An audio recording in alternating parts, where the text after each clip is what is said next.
Okay, so this is a short video about the circulation through the gills of fish. So remember, we've got our two sorts of fish. We've got our bony fish and we've got our sharks that are just effectively swimming through the water to get the water over their gills, and bony fish are doing this thing with the buccal cavity to ventilate their gills. And we know already that circulation is going to help to keep a concentration gradient over the gills. But the circulation through the gills in sharks and in bony fish are different.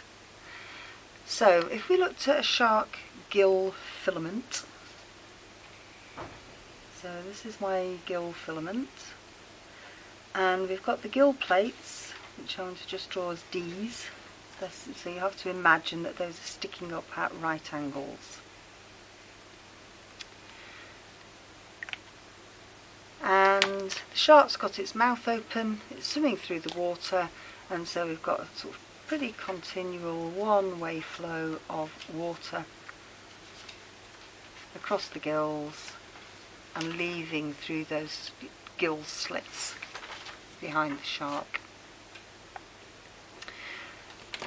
And running into the shark's gills, and this is the gill filament, we've got a blood vessel bringing blood from the body and returning blood to the body.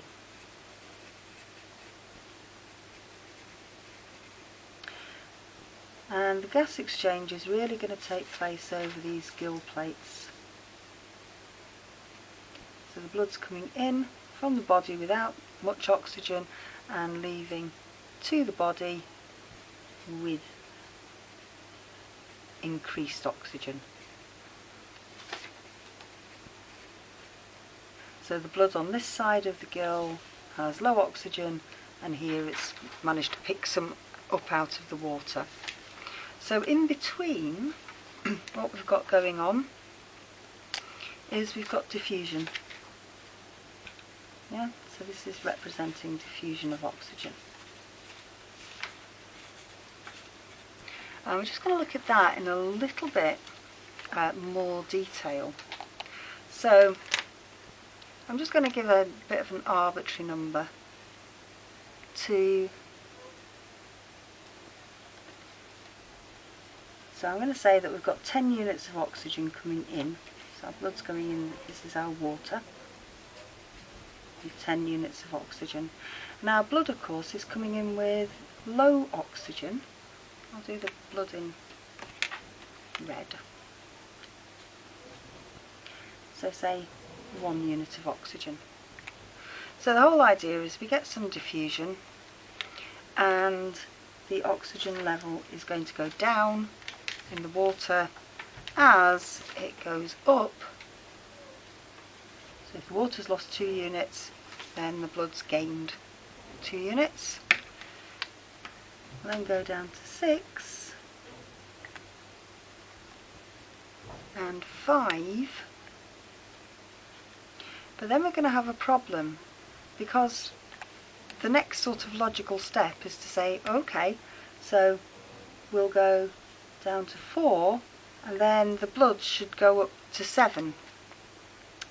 But that's a problem, isn't it? Because the diffusion would then happen in that direction, so that's not going to happen. So somewhere around about 5.5, we're going to be in equilibrium.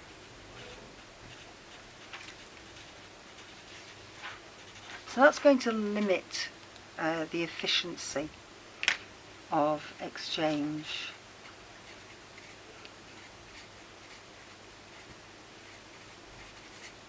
Now, our other way of presenting this would be to do a graph of oxygen content against distance over the gill, and we'd have our water starting off with higher oxygen and coming down, ain't going to reach equilibrium, nothing else going on. And our blood, of course it's never going to reach 0, so we won't put it at 0. Coming in with low oxygen and leaving with more. And here we've got that point of, and those two lines should obviously be together, and this is our point of equilibrium. We call this, because the blood and the water are flowing across the gill in the same direction, you'll see this called concurrent flow, or parallel flow. Doesn't really matter which you call it. Can't spell parallel either. So parallel flow, blood and water flow over gill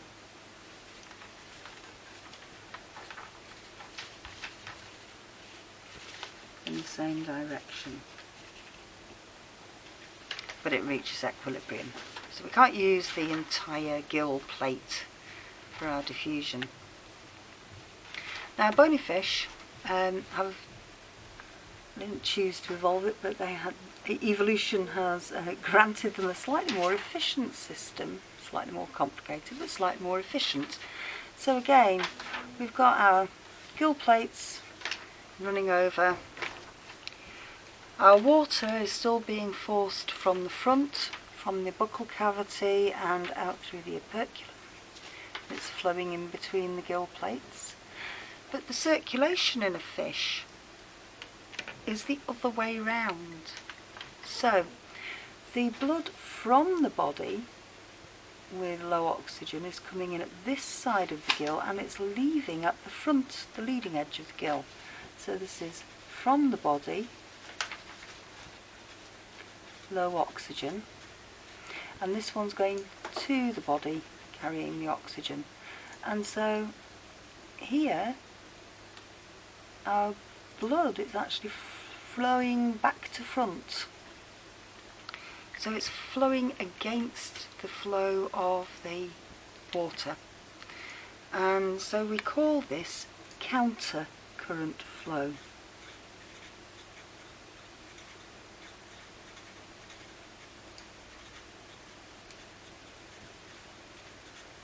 So blood and water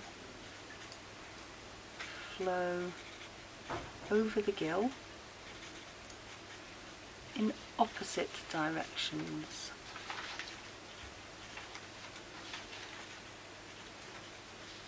Now, I said that this was more efficient, well, so let's look at how come that is more efficient. So, if you think about our water, it's coming in, and to put all my numbers in this time, 10 units of oxygen, 6 probably, 4 and 2 units. And our blood is flowing against that, so it's coming from the body with low oxygen in. It's picking up 2 units, still lower.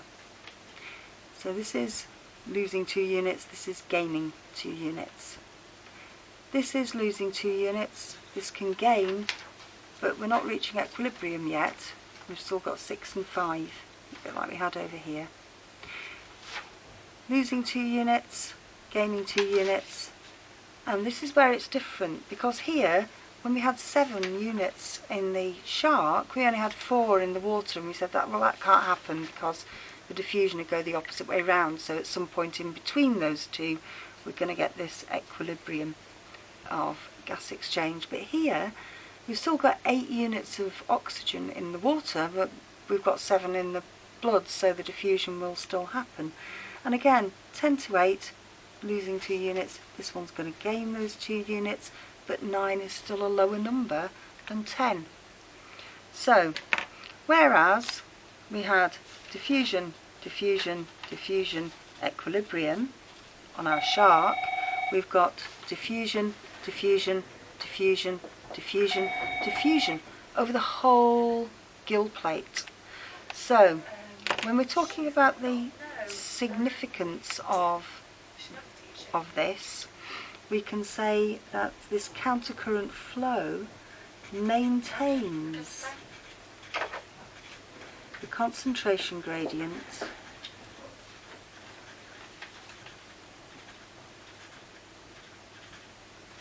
so not reaching equilibrium over the whole gill surface. So over the whole gill, and you must make it very clear that you know that that's what it is.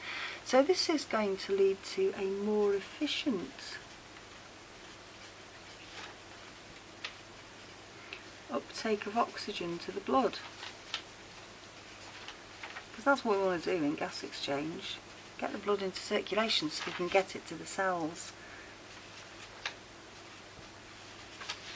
And again, we can present this graphically. So if we were looking at distance across gill, and we're looking at the oxygen content of our blood and water, our water's coming in to the gill and it's leaving with less oxygen, so it's coming in this way. It's going high to low. Remember that your blood is coming in from the opposite direction and it's going from low to high, but we've got constant diffusion between the two.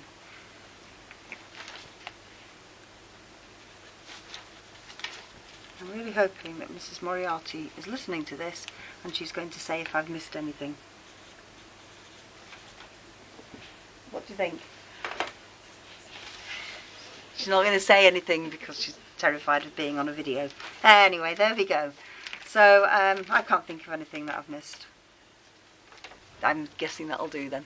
Check in your booklet in case there's any more detail.